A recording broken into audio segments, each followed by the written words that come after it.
Hi friends, ഇന്ന് നമ്മൾ discuss ചെയ്യാൻ പോകുന്നത് +1 ആൻഡ് +2 ഇംഗ്ലീഷ് ക്വസ്റ്റ്യൻ പേപ്പറിൽ റിപ്പീറ്റഡ് ആയിട്ട് വരുന്ന ഹയസ്റ്റ് മാർക്കിൻ്റെ ഒരു പ്രധാനപ്പെട്ട ക്വസ്റ്റ്യനാണ് പോയം അപ്രിസിയേഷൻ എഴുതുക എന്നുള്ളത്. അപ്പോൾ വളരെ സിമ്പിളായിക്കൊണ്ട് നമുക്ക് എന്ത് ചെയ്യാം, ഈ ഒരു ക്വസ്റ്റ്യൻ്റെ ആൻസർ നല്ല രീതിയിൽ എഴുതാൻ കഴിയും. അപ്പോൾ ആദ്യം നമുക്ക് എങ്ങനെയാണ് ക്വസ്റ്റ്യൻ പേപ്പറിൽ ഈ ഒരു ക്വസ്റ്റ്യൻ വരിക എന്നുള്ളത് നോക്കാം. Read the poem The Road Not Taken by Robert Frost and prepare a note of critical appreciation.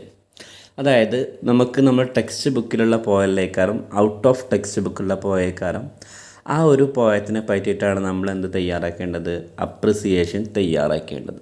ക്ലിയറായോ? അപ്പോൾ ഈ ഒരു രീതിയിലായിരിക്കും നമുക്ക് എന്ത് ചെയ്യുക, നമ്മുടെ ക്വസ്റ്റ്യൻ പേപ്പറിൽ ക്വസ്റ്റ്യൻ വരിക. അപ്പോൾ ഇതിൻ്റെ ആൻസർ ആദ്യമായി എഴുതുമ്പോൾ നമ്മൾ ശ്രദ്ധിക്കേണ്ട ഫസ്റ്റ് കാര്യം, ആദ്യത്തെ പാരഗ്രാഫിൽ നമ്മൾ പോയറ്റിനെ പറ്റി ജസ്റ്റ് ഒരു ഇൻട്രൊഡക്ഷനും ആ പോയത്തിനെ പറ്റി ചെറിയൊരു വിശദീകരണമാണ് നമ്മൾ ആദ്യത്തെ പാരഗ്രാഫിൽ കൊടുക്കേണ്ടത്. രണ്ടാമത്തെ പാരഗ്രാഫിൽ കൊടുക്കേണ്ടത് ആ പോയത്തെ പറ്റി ഡീറ്റെയിൽ ആയിട്ട് എഴുതുക, അതായത് അതിനെപ്പറ്റിയുള്ള ഡീറ്റെയിൽ ആയ വിശദീകരണം.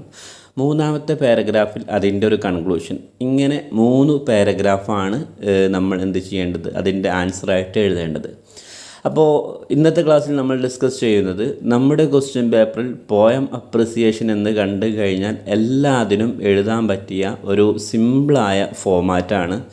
അപ്പോൾ ഞാൻ ഈ ഒരു ക്വസ്റ്റ്യൻ പേപ്പർ കാണുന്ന അതിനെ ബേസ് ചെയ്തുകൊണ്ടാണ് അതിൻ്റെ ആൻസർ എഴുതുന്നത്. അപ്പോൾ നമുക്ക് എന്ത് ചെയ്യാം, അതിലേക്കൊന്ന് പോയി നോക്കാം.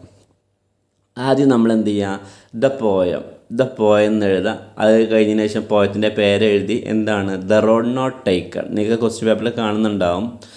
ആ പോയത്തിൻ്റെ പേരെഴുതി പെന്നഡ് ബൈ, ആ പോയം എഴുതിയതാരാണ്, വെൽ നോൺ പോയറ്റ്, ഒരു അറിയപ്പെട്ട പോയറ്റാണ്. ആ പോയറ്റിൻ്റെ പേരെഴുതുക റോബർട്ട് ഫ്രോസ്റ്റ്.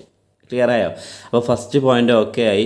ചില ക്വസ്റ്റ്യൻ പേപ്പറിൽ എന്തുണ്ടാവില്ല, പോയറ്റിൻ്റെ പേരുണ്ടാവില്ല. അപ്പോൾ നമുക്ക് എന്ത് ചെയ്യാം, ആ പോയറ്റിൻ്റെ പേര് എഴുതുന്ന ആ സ്ഥലത്ത് എന്ത് ചെയ്യാം, അൺനോൺ റൈറ്റർ എന്നാണ് എഴുതേണ്ടത്. അപ്പോൾ ഫസ്റ്റ് പോയിൻ്റ് ക്ലിയറായി, അതായത് പോയത്തിൻ്റെ പേര് എഴുതുക, എന്നിട്ട് എന്ത് ചെയ്യുക, പിന്നീട് ബൈ എഴുതിയ ആളെ പേരും എഴുതുക കേട്ടോ. പിന്നെ ദ പോയറ്റ് ഹാഡ് റിട്ടൺ, ഈ പോയറ്റ് എഴുതിയിട്ടുണ്ടായിരുന്നു. എ ലോട്ട് ഓഫ് ബുക്സ്, ധാരാളം ബുക്സ് എഴുതിയിട്ടുണ്ടായിരുന്നു.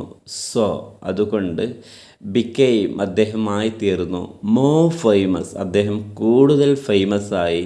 എമംഗ് ദ റൈറ്റേഴ്സ്, അത് വായനക്കാരുടെ ഇടയിൽ എന്തായി, കൂടുതൽ ഫേമസ് ആയി. ഇപ്പം നമ്മൾ ആ പോയറ്റിനെ പറ്റി ചെറിയൊരു ഇൻട്രൊഡക്ഷൻ നൽകി. The poet shares an important theme through out these പോം.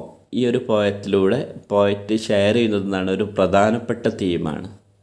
ഓക്കെ, അപ്പോൾ ഫസ്റ്റ് പാരഗ്രാഫ് ഓക്കെ ആയി. നിങ്ങളുടെ ക്വസ്റ്റ്യൻ പേപ്പറിൽ പോയം അപ്രിസിയേഷൻ എന്ന് കണ്ടു കഴിഞ്ഞാൽ എല്ലാത്തിനും എഴുതാൻ പറ്റിയ ഒരു സിമ്പിളായ ഇൻട്രൊഡക്ഷനാണ്. മെയിനായിട്ട് 2 ഭാഗത്താണ് നമ്മൾ ശ്രദ്ധിക്കേണ്ടത്. ഒന്ന് ആ പോയത്തിൻ്റെ ഹെഡിങ്ങും അതേപോലെ തന്നെ റൈറ്ററുടെ പേര് മാത്രം ചേഞ്ച് ചെയ്താൽ മതി. ബാക്കിയുള്ളതൊക്കെ നിങ്ങൾക്ക് ഏതൊരു പോയം അപ്രിസിയേഷൻ്റെയും ഇൻട്രൊഡക്ഷനായിട്ട് നിങ്ങൾക്ക് എന്ത് ചെയ്യാം, എഴുതാൻ പറ്റും.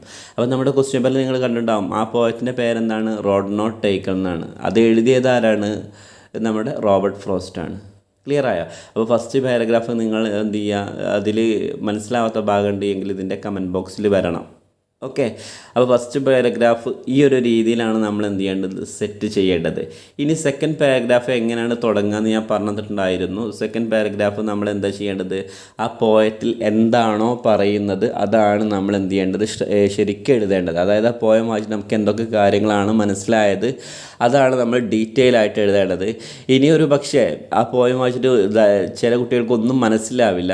അപ്പോൾ നമ്മൾ എന്ത് ചെയ്താൽ മതി, ആ പോയം നമ്മൾ നേരെ അങ്ങോട്ട് ഒരു പാരഗ്രാഫ് ആക്കിയിട്ട് എഴുതിയാൽ മതി. പക്ഷേ സെക്കൻഡ് പാരഗ്രാഫ് ഈ രീതിയിൽ എന്ത് ചെയ്യണം, സ്റ്റാർട്ട് ചെയ്യണം. The poet wants to say through this poem, അതായത് പോയറ്റ് ഈ ഒരു പോയത്തിലൂടെ പറയാൻ ആഗ്രഹിക്കുന്നത് എന്ന് പെട്ടെന്ന് എന്ത് ചെയ്യുക, കോമഡ. അതിനുശേഷം ഈ എഴുതിയ ലൈൻസൊക്കെ ആ ക്വസ്റ്റ്യൻ പേപ്പറിൽ കാണുന്ന പോയത്തിൻ്റെ സ്റ്റാർട്ടിങ് ലൈനാണ്. എന്താണ്, 2 roads diverge in a yellow bush and sorry I couldn't travel both and be one travel. അത് ആ പോയം ഇങ്ങനെ സ്റ്റാർട്ട് ചെയ്യാണ്, പാരഗ്രാഫ് ആക്കിയിട്ടാണ് എഴുതേണ്ടത്. ഓക്കെ, അപ്പോൾ ഫസ്റ്റ് പാരഗ്രാഫ് ഓക്കെ ആയി. സെക്കൻഡ് പാരഗ്രാഫ് ഓക്കെ ആയി. സെക്കൻഡ് പാരഗ്രാഫിലാണ് നമ്മൾ എന്ത് ചെയ്യേണ്ടത്, ആ പോയത്തിനെ പറ്റി ഡീറ്റെയിൽ ആയിട്ട് എഴുതേണ്ടത്. ഇനി ഫൈനൽ പാരഗ്രാഫിൻ്റെ പ്രത്യേകത എന്ന് പറഞ്ഞാൽ ഇതിലൊരു ചേഞ്ചസും വേണ്ട, ഏത് പോയം അപ്രിസിയേഷത്തിൻ്റെയും എൻഡിങ്ങിൽ കൊടുക്കാൻ പറ്റിയ ഒരു അടിപൊളി എൻഡിങ് ആണ്. ഓക്കെ, നിങ്ങളിത് നിർബന്ധമായിട്ട്, ഇതെന്നല്ല, ഈ 3 പാരഗ്രാഫ് നിങ്ങൾ എന്ത് ചെയ്യണം, നിർബന്ധമായിട്ട് നിങ്ങൾ കാണാതെ പഠിക്കണം. അപ്പോഴാണ് നമുക്ക് മാർക്ക് സ്കോർ ചെയ്യാൻ കഴിയുള്ളൂ. എങ്ങനെയാണ് ഫൈനൽ പാരഗ്രാഫ് എങ്ങനെയാണ് സ്റ്റാർട്ട് ചെയ്യുന്നത്? ഇൻ ദിസ് പോം, ഈ പോയത്തിൽ the poet used simple language, poet എന്നാണ് സിമ്പിളായ ലാംഗ്വേജ് ആണ് യൂസ് ചെയ്തിട്ടുള്ളത്. Which makes the poem more easy to understand easily. അതുകൊണ്ട് തന്നെ ഈ പോം നമുക്ക് പെട്ടെന്ന് നമുക്ക് എന്ത് ചെയ്യാൻ പറ്റി, മനസ്സിലാക്കാൻ കഴിഞ്ഞു. Figures of speech enhance the beauty of the poem. അതായത് ഇതിൽ യൂസ് ചെയ്ത ഫിഗർ ഓഫ് സ്പീച്ച്, അതിൽ നമുക്കറിയാം കുറേ ഫിഗർ ഓഫ് സ്പീച്ച് ഉണ്ട്. സിമിലി, മെറ്റഫർ, പേഴ്സോണിഫിക്കേഷൻ, ലിട്രേഷൻ, ഓക്സിമറോൺ, മെറ്റോണമി, ഇങ്ങനെ കുറേ പോയറ്റ് ഡിവൈസ് ഉണ്ട്. അതൊക്കെ എന്തായി, ഈ പോയറ്റിൻ്റെ ബ്യൂട്ടി എന്ത് ചെയ്തു, ഇൻക്രീസ് ചെയ്തു. ഇനി നിങ്ങൾക്ക് ആ പോയത്തിൽ യൂസ് ചെയ്ത ഏതെങ്കിലും പോയറ്റ് ഡിവൈസ് അറിയുന്നുണ്ട് എങ്കിൽ എന്ത് ചെയ്യാം, ലൈക്ക് എന്നിട്ട് എന്ത് ചെയ്യുക, കൊടുക്കാൻ പറ്റും. പിന്നെ the poem gives great message, ഈ പോയം നമുക്ക് നല്ലൊരു മെസ്സേജാണ് ഷെയർ ചെയ്യുന്നത്.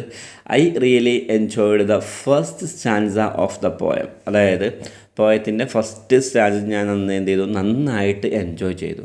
അപ്പോൾ 3 പാരഗ്രാഫാണ് വേണ്ടത്. നിങ്ങൾക്ക് ക്ലിയറായി എന്നാണ് ഞാൻ വിചാരിക്കുന്നത്. കാരണം ഫസ്റ്റ് പാരഗ്രാഫിൽ 2 ഭാഗത്താണ് ചേഞ്ച് ചെയ്യേണ്ടത്. ഒന്ന് പോയത്തിൻ്റെ പേരും 2 റൈറ്ററുടെ പേരും. ഓക്കെ, പിന്നെ സെക്കൻഡ് പാരഗ്രാഫിൽ നമ്മൾ ശരിക്കും പോയത്തിനെ പറ്റി ഡീറ്റെയിൽ ആയിട്ട് എഴുതാൻ വേണ്ടത്. ഇനി നമുക്കൊന്നും അറിയില്ല എങ്കിൽ എന്ത് ചെയ്യുക, അറ്റ്ലീസ്റ്റ് ആ പോയെങ്കിലും എഴുതിക്കൊണ്ട് എന്ത് ചെയ്യുക, സെക്കൻഡ് പാരഗ്രാഫ് ഫില്ല് ചെയ്യണം. ഫൈനൽ പാരഗ്രാഫിൽ ഒരു ചേഞ്ചസും വേണ്ട, അത് നേരെ കോപ്പി പേസ്റ്റ് ചെയ്ത് കഴിഞ്ഞാൽ അതിൻ്റെ ആൻസറായി. ഇനി എന്തെങ്കിലും നിങ്ങൾക്ക് ഇതുമായി ബന്ധപ്പെട്ട ഡൗട്ട്സ് ഉണ്ടെങ്കിൽ എന്ത് ചെയ്യുക, നിങ്ങൾ കമൻറ്റ് ബോക്സിൽ വരെ ഞാൻ കംപ്ലീറ്റ് ആയിട്ട് എന്ത് ചെയ്യും, നിങ്ങൾക്ക് വേണ്ട ആവശ്യങ്ങളും നിർദ്ദേശങ്ങളും ഞാൻ നൽകും. അപ്പോൾ വീഡിയോ ഇഷ്ടപ്പെട്ട് കഴിഞ്ഞാൽ ലൈക്ക് ചെയ്യുക, കമൻറ്റ് ചെയ്യുക, നിങ്ങളുടെ ഫ്രണ്ട്സിലേക്കൊക്കെ ഒന്ന് ഷെയർ ചെയ്യുക. Anyway, thank you for watching my video.